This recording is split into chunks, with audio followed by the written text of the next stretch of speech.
Boa noite, gente. Deixa eu alterar aqui meus slides. Hoje é a nossa primeira aula, efetivamente, de filosofia.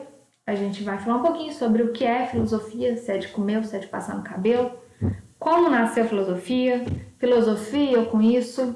A maioria dos meus alunos, quando eu falo que a gente vai estudar filosofia, torce o nariz sem nem saber exatamente o que significa filosofia, filosofar. Então vamos entrar com o coração aberto, disposto a entender um pouquinho da nossa disciplina. Bom, gente, a filosofia, ela nasce, no dia a dia com um grupo de homens no mundo ocidental antigo, onde hoje a gente chama de Grécia, há mais ou menos 2.500 anos atrás. E esse grupo de homens, com algumas raras mulheres, pois as mulheres naquela época sequer eram consideradas cidadãs atenienses. Depois eu vou explicar melhor sobre isso, o que era preciso para uma pessoa ser cidadã ateniense. Então essas pessoas, elas começaram a se preocupar em perguntar os porquês das coisas, isso é, a razão de ser de cada coisa. Para a gente ter uma vida mais consciente, que fosse mais pensante, que fosse mais raciocinado. Porque eles, na época, lá da Grécia Antiga, eles estavam cansados de todas as explicações serem dadas com fundamento na religião, em mitos, em lendas. Eles começaram a raciocinar, a racionalizar os porquês. Assim, essas pessoas começaram a se questionar. Por exemplo, por que as coisas são como são? Qual que é a fonte do poder? De onde que vem o poder? O amor, de fato, existe, a vida tem um sentido. Aí vieram os matemáticos, o número no mundo, os números no mundo da matemática, eles expressam realmente uma verdade ou a gente que inventa essa soma, essa subtração, essa divisão? Também uma coisa que eles questionavam muito era sobre os deuses, Existem realmente deuses? E se existe, essas divindades, elas têm poder sobre nós, elas têm ação sobre a gente? Qual a origem do mal? Por que a gente morre? Por que a gente nasce e tem que morrer? E quando a gente morre, tudo morre, acaba ali. Para onde que vai a alma da gente? Então essas perguntas, que a humanidade há tempos, há séculos se coloca, estão de fato conectados no nosso dia a dia, Quantas perguntas a gente tem, muitas das vezes sem respostas, mas que a gente se questiona.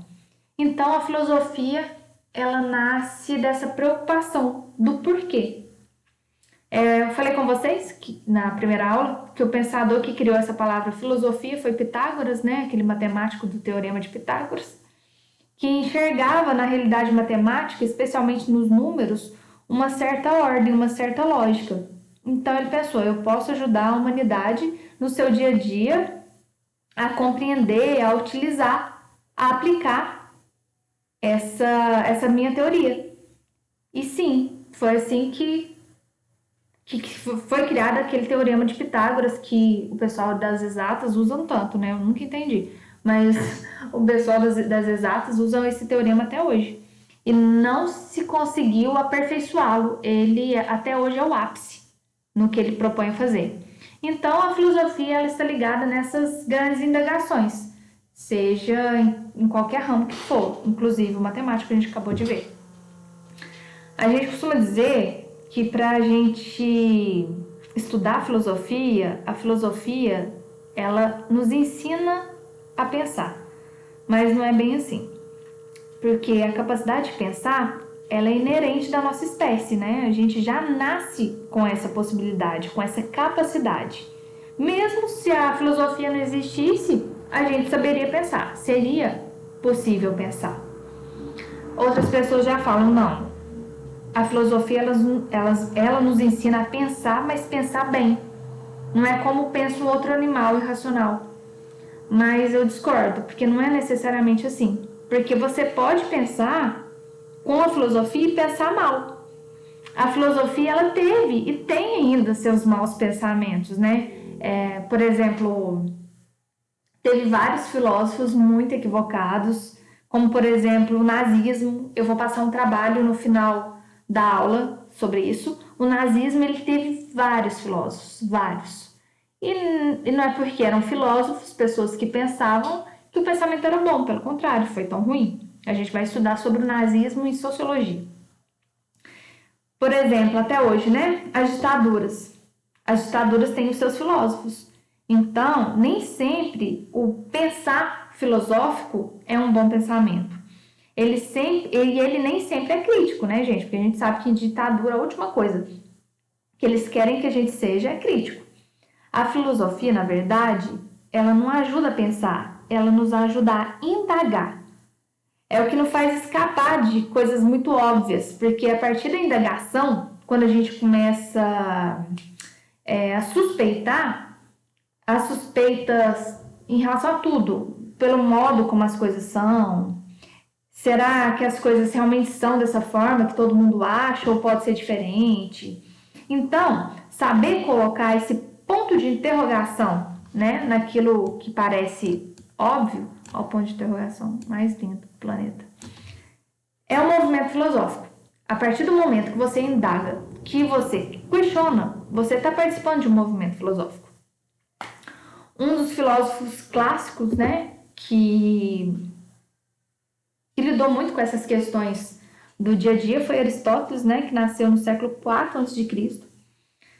Foi um pensador muito importante que se dedicou a pensar sobre os mais variados temas. Aristóteles falou sobre física, sobre psicologia, arte, teatro, comunicação, política, ética. Ele foi o grande mestre do Alexandre o Grande. Então, Aristóteles ele sempre perguntava algo que era assim, inerente do dia a dia, como por exemplo, o que é felicidade? O que gera essa felicidade? Por que nós humanos nós somos como nós somos? E outro filósofo também, que eu gosto muito, que às vezes é um pouco mal interpretado por ser muito racionalista, é o Descartes. Na verdade é francês, então a gente pronuncia Descartes. Então ele nasceu em 1596, no século XVII, bem depois de Aristóteles, mas que levantou uma grande questão. Ele perguntava, né, ele indagava, qual que era o fundamento para a verdade? O que me permite dizer que algo é verdade ou não? E Descartes ele chega a uma conclusão, que hoje, gente, parece uma coisa muito óbvia, né? Mas para a época não. Hoje, por exemplo, a gente sabe que um ano, como que se passa um ano? Como que é a rotação da Terra? Como que funciona as estações do ano? Antigamente não. Eles não sabiam nada, eles começaram do zero. Então, na época, ele discutiu qual seria o único fundamento para se chegar na ideia de verdade. E ele entendeu que para você chegar na ideia de verdade, a primeira coisa que você tem que fazer é começar duvidando. Porque, afinal de contas, né, se a gente colocar tudo em dúvida, aquilo que for indubitável, o que quer dizer indubitável? Aquilo que não pode ser duvidado é o ponto de alicerce para eu construir a verdade. E Descartes chega a uma conclusão racional, né? Que a única coisa indubitável é a própria dúvida. Por isso que a dúvida é uma coisa tão sadia, né? A dúvida, ela não deixa a gente ser manipulado. A dúvida, ela nos torna seres mais críticos. Então, é nessa hora que o pensamento cartesiano, né? O que é pensamento cartesiano? É o pensamento construído por Descartes. Se constrói sobre a possibilidade de, duvidando, perceber que a gente pensa. Descartes tem uma preocupação muito prática, né? Ele começa a estabelecer o discurso do método, que foi uma obra especial dele. Quais os caminhos que a gente deve seguir, por exemplo, resolvendo um problema? Ele dá uma dica, uma sugestão. Ele diz, você pega um problema grande, um problema bem grandão, vai do mais simples ao mais complexo. Divida esse problemão em tantas partes quanto for possível e você vai resolvendo aquilo que é o mais simples até chegar no mais complexo. Então, assim, gente, a grosso modo, é isso. A vida inteira, a nossa vida toda, ela é cheia de sentido, ela é dotada de sentido. E uma das coisas fundamentais é aprender a aprender da vida. Todo dia a gente tem algo a aprender. E a filosofia, ela nos ensina isso. a questão do conceito de filosofia, né, gente? Diferentes autores tentam definir o conceito de filosofia, mas não há um consenso ou uma definição exata do que é, essencialmente, a filosofia. Vamos ver algumas tentativas de definir esse conceito. Merleau-Ponty, não sei se é Merleau-Ponty ou Merleau-Ponty, acho que é Merleau-Ponty, ele é francês. A verdadeira filosofia é reaprender a ver o mundo. Eu gosto muito dessa definição. A filosofia busca tornar a existência transparente a ela mesma, do Karl Jasper. Ó filosofia, guia da vida, Cícero. A filosofia ensina a agir e não a falar, do Sêneca. Fazer troça da filosofia é, na verdade, filosofar, a Blaise Pascal. Ciência é o que você sabe. Filosofia é o que você não sabe. Eu adoro esse daqui, do Bertrand Russell. A filosofia é um caminho árduo e difícil, mas pode ser percorrida por todos, se desejarem a liberdade e a felicidade. Do Spinoza. Essa aqui eu também gosto muito, muito, muito. Vocês já ouviram falar do Deus de Spinoza? Muito interessante. Se queres a verdadeira liberdade, deve fazer-te servo da filosofia. O Epícoro. Filosofia é a batalha entre o encanto da nossa inteligência mediante a linguagem. Wittgenstein. Bom, gente, esse trecho aqui faz parte de uma apostila, que eu vou colocar essa apostila, que se a gente tivesse aula física eu daria para vocês, mas eu vou colocando ela em slides, para a gente ter um material escrito. O que é filosofia? No seu sentido mais comum, o substantivo filosofia ou verbo filosofar tem a ver com pensamento ou com o ato de pensar. Filosofar é pensar sobre o que nos acontece, sobre o sentido do que nos acontece, ou sobre o significado da vida humana ou da vida biológica como tal. Diz assim que se tem uma filosofia de vida, mas esse significado do termo certamente é muito amplo e vago. Até mesmo pensar não é a mesma coisa para todos. Cada um pensa de uma forma. Há um sentido menos comum, em que filosofar significa saber viver, ou melhor, saber viver com sabedoria, de acordo com uma doutrina como filosofia.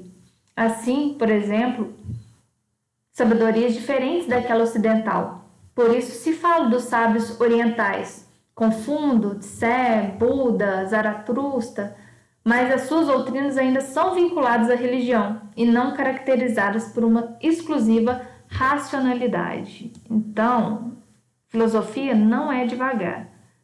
Filosofia é um pensamento racional e metódico. A gente vai ver melhor sobre isso. Existe, porém, um sentido mais específico e preciso de filosofar. Procurar ou encontrar a verdade por meio de uma atividade racional. A gente encontra a verdade porque precisa e deseja saber a verdade. A verdade é necessária para viver, mas nem todas as perguntas que fazemos são perguntas filosóficas, como nem todas as respostas são respostas filosóficas.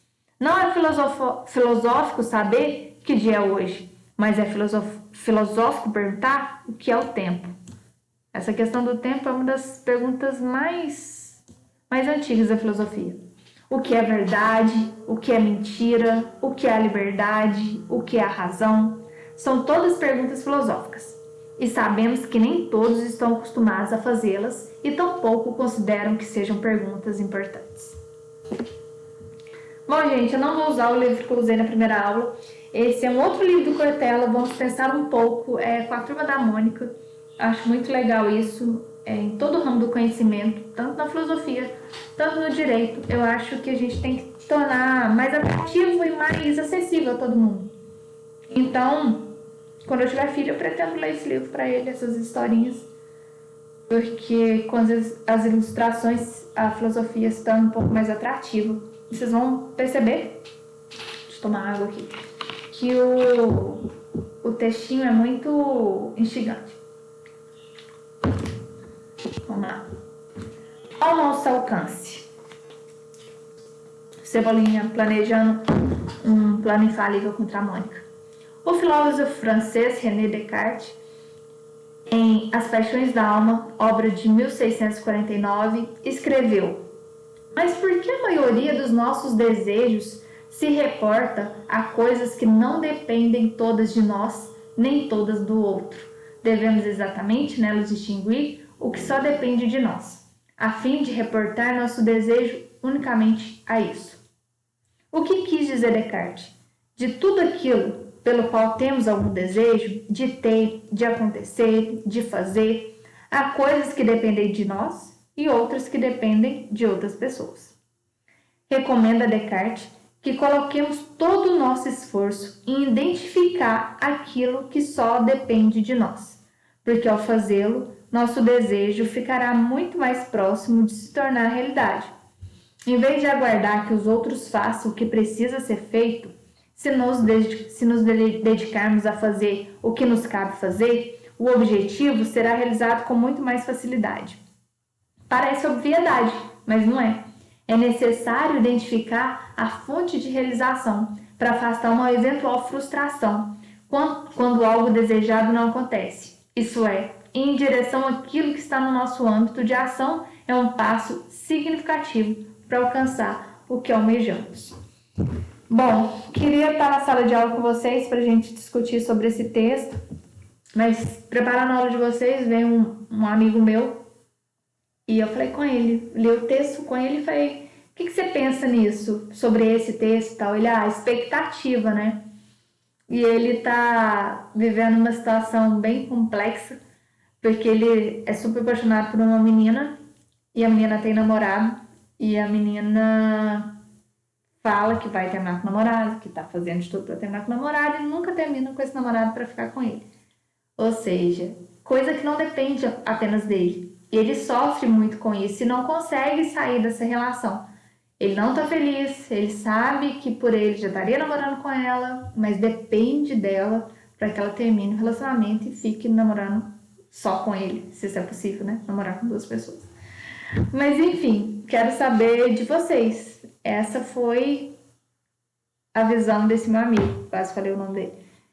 E pode ter 1 trilhão de outras interpretações, porque filosofia é isso, pensar é isso, cada um de vocês vai pensar de uma forma diferente. Então, como eu falei para vocês, eu quero que vocês escrevam, coloca, né, a data de hoje, o nome do texto ao nosso alcance e o que vocês acharam desse texto e fazer alguma menção da vida prática de vocês. Vocês já criaram expectativas em relação a alguma coisa? Você já esperou de outras pessoas algo para realizar o seu sonho? Me conta a respeito disso, né? O que você aprendeu com isso? Não tem quantidade mínima de linhas. Eu falei para vocês que era para me mandar a foto do caderno de vocês com esses textinhos só no final do bimestre, mas não, me mande no final do mês, senão vai ficar muito grande. Então, todo final de aula vai ter esse textinho para a gente pensar. Então, não tem quantidade mínima de linhas. Se você quiser fazer em um parágrafo, se você quiser fazer em 10 laudas, eu vou ter o prazer de ler as 10 laudas.